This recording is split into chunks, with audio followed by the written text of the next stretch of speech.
दोस्तों, पाकिस्तान अब हमको न्यूक्लियर वेपन्स के नाम पर ब्लैकमेल नहीं कर पाएगा और वो वैसे कर भी नहीं सकता है। एक्चुअली में सिप्री ने हाल ही में एक रिपोर्ट जारी की है और उस रिपोर्ट के अंदर ये कहा है कि पाकिस्तान के बजाय भारत के पास में ज़्यादा न्यूक्लियर वॉरहेड्स हैं और इस बात को सर्टिफाई कर दिया है। लेकिन भारत ने धीरे धीरे इजाफा भी किया है अपने न्यूक्लियर वेपन्स के अंदर। पाकिस्तान क्या वाकई में भारत को न्यूक्लियर वेपन्स का डर दिखाकर ब्लैकमेल कर सकता है? नहीं नहीं नहीं, इतना तो दम उसमें नहीं है। हम लोग डिफेंसिव खेल रहे हैं, इसका मतलब यह नहीं है कि पाकिस्तान हमको ब्लैकमेल कर लेगा। कल को हमारा ही एक छोड़ा हुआ देश, हमसे ही बना हुआ देश क्या हमको ब्लैकमेल कर पाएगा? मतलब बेटा क्या बाप को ब्लैकमेल कर सकता है? ऐसा तो पॉसिबल नहीं है। लेकिन भारत को भारतीयों की चिंता थी, इसलिए हम लोग थोड़ा सा डिफेंसिव चल रहे थे कि यार कोई बात नहीं, कल को पाकिस्तान ने अगर न्यूक्लियर बॉम्ब छोड़ दिया तो उसको खुद की तो परवाह है नहीं, तो वो हमारे नागरिकों को नुकसान पहुंचा सकता है। इसलिए हम लोग थोड़ा डिफेंसिव चल रहे थे कि यार ठीक है ना, थोड़ा सा डिफेंसिव हम लोग खेलते हैं।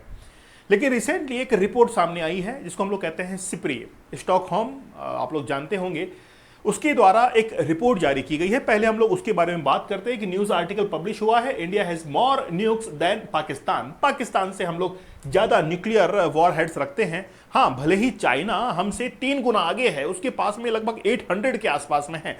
और खैर रशिया और यूएसए का तो कहना ही क्या, मतलब वो तो ऐसा है कि कंपटीशन के अंदर भाग रहे हैं, बोला किसके पास में ज्यादा न्यूक्लियर वॉरहेड्स होते हैं।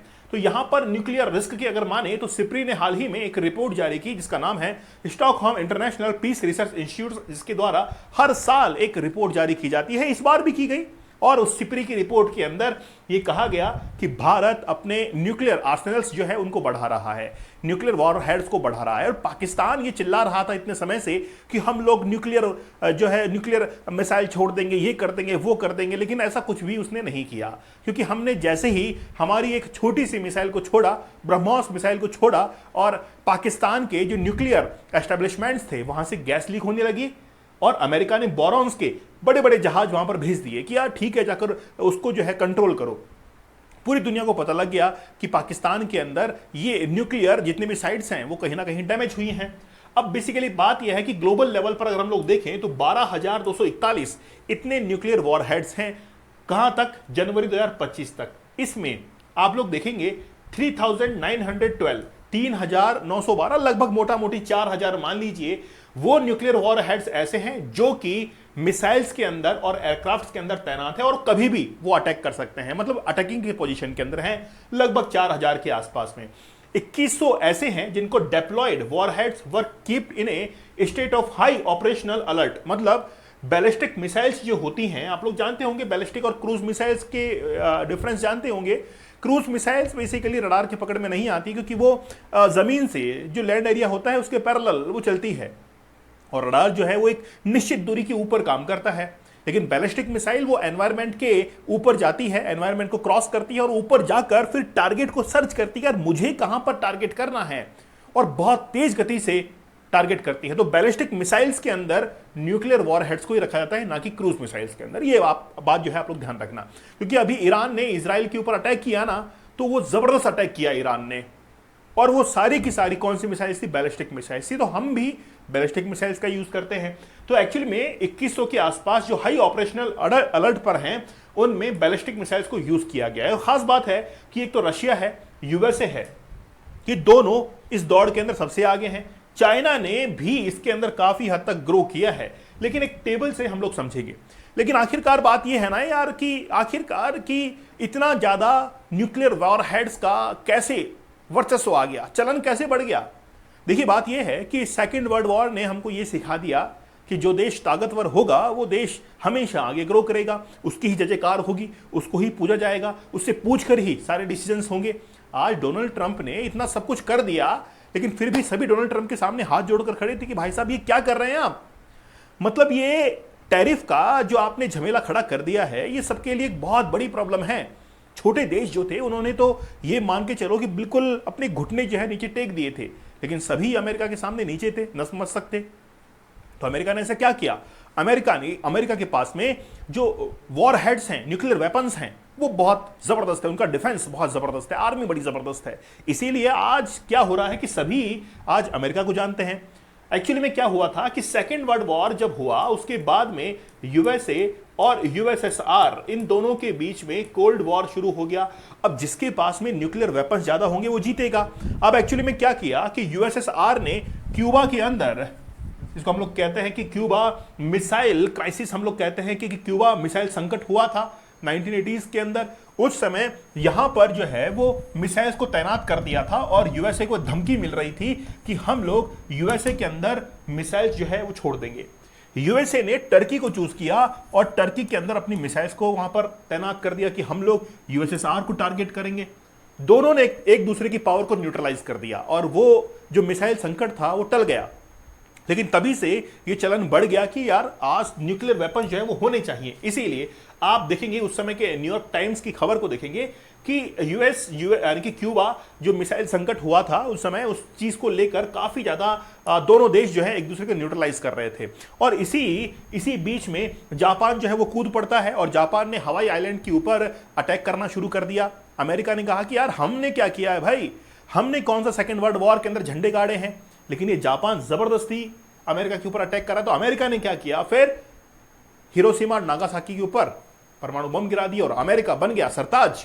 तो जो पहले बाइपोलर कंट्रीज हुआ करते थे या बाइपोलर ग्लोबल नेशंस हुआ करते थे, अब वो यूनिपोलर के अंदर कन्वर्ट हो गए आफ्टर 1990s 1990 के बाद में।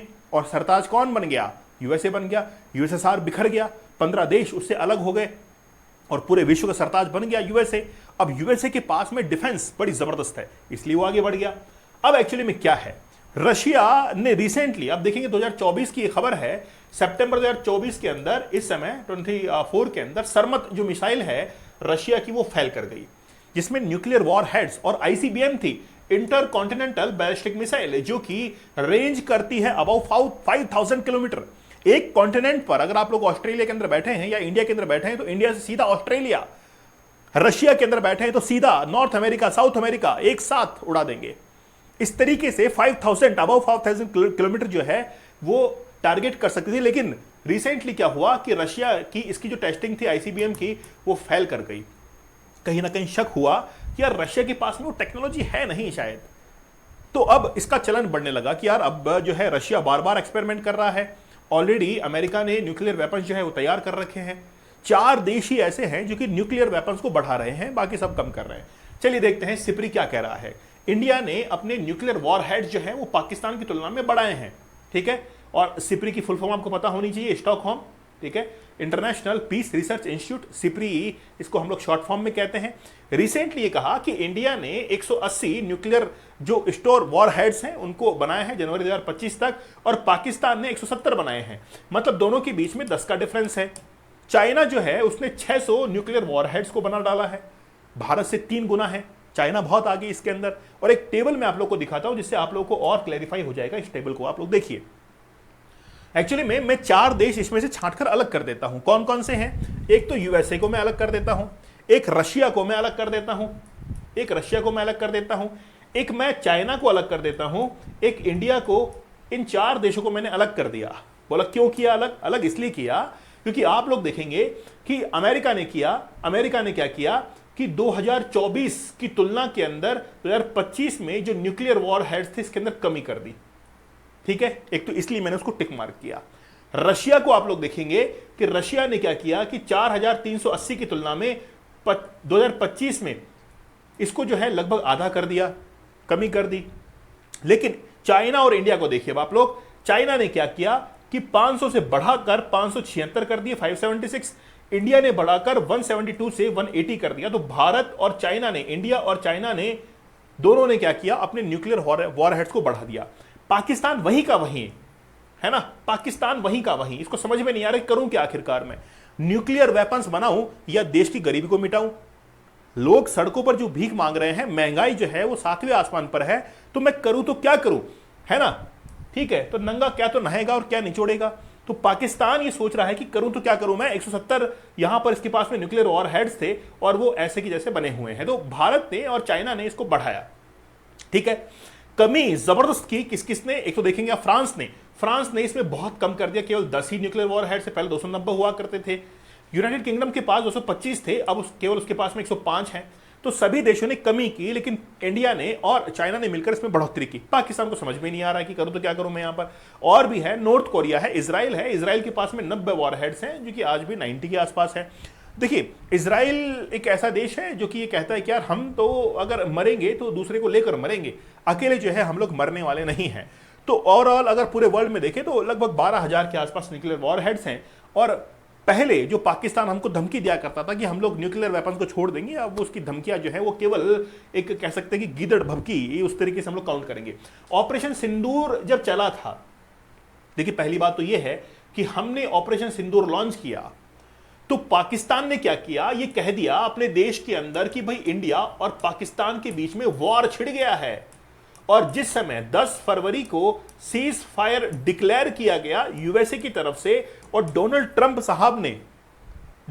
साहब ने उसका क्रेडिट ले लिया कि देखो मैंने ये दोनों के बीच में जो है, पति पत्नी के बीच में ये संबंध करवा दिए हैं वापस से, नहीं तो तलाक की कंडीशन आ रही थी, तो हमने दोनों के बीच में क्या करवा दिए हैं, अच्छे से रिलेशन करवा दिए हैं।